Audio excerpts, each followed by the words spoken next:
近排好多家長都捉實 key 人問點樣可以避免住喺倫敦治安差嘅區域。阿女攞到 UCL 嘅 offer， 8月就開學啦。短時間內想揾到治安好、交通方便，仲要生活配套完善嘅屋，成為咗佢哋嘅當務之急。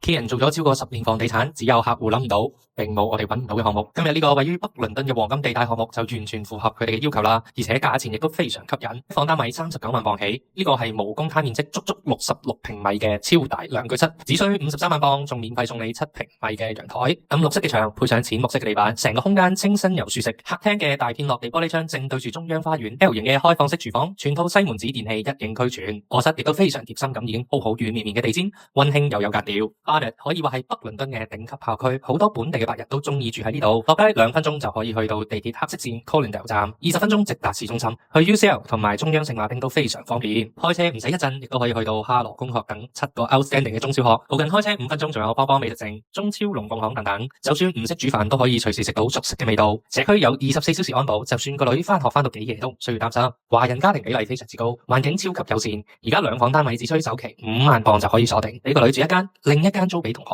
用收到租金嚟還貸款，將來畢業回國想轉手又得。呢個區域嘅樓價自從2022年到而家已經升咗5% 㗎啦，無論投資定自住都超級正。關注 key 人帶你睇盡倫敦筍盤。